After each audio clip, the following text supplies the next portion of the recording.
పట్టినటువంటి ఒక శని. తమ్ముళ్ళు ఒక విషయం గుర్తుపెట్టుకోవాలా మీరు, ఇప్పుడు కూడా భూతం ఉంది.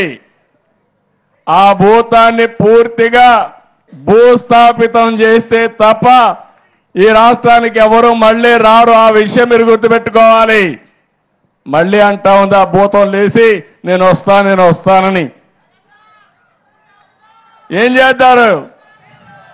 ఏం చేస్తారు తల్లి? మీకు మంచి కావాలంటే, మీ భవిష్యత్తు ఉజ్వల భవిష్యత్తు కావాలంటే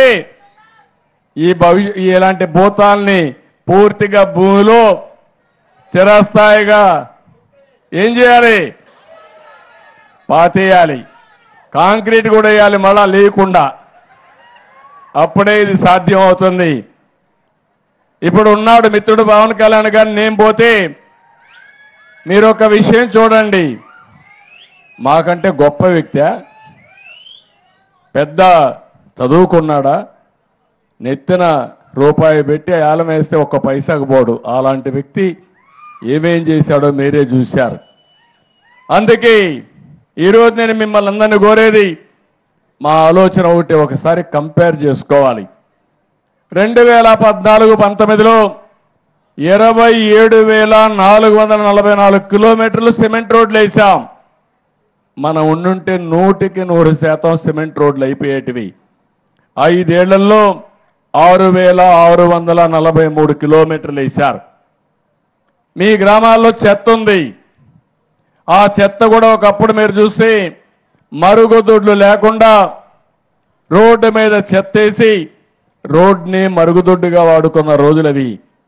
నేను అందుకనే స్వచ్ఛ భారత్లో భాగంగా మా ఆడబిడ్డలు బాధపడకూడదని ఆత్మ గౌరవం పేరుతో మరుగుదొడ్లు కట్టించిన ఏకైక ప్రభుత్వం తెలుగుదేశం ప్రభుత్వం. ఆ విషయం మీరు గుర్తుపెట్టుకోవాలి.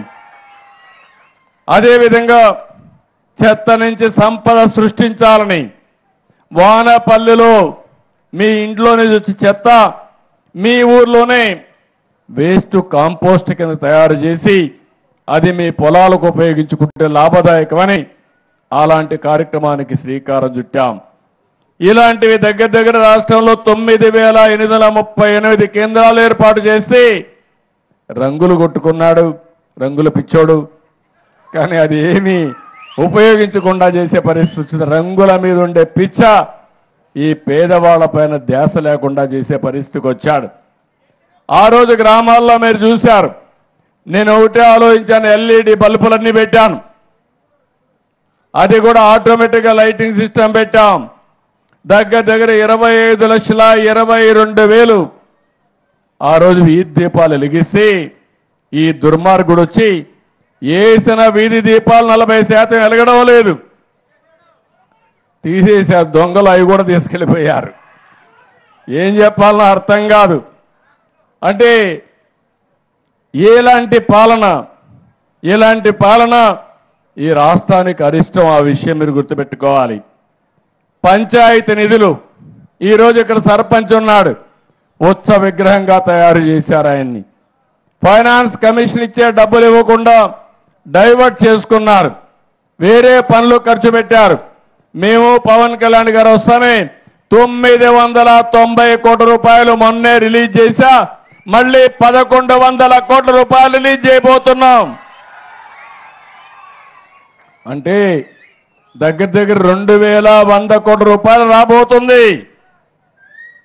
ఇది కాకుండా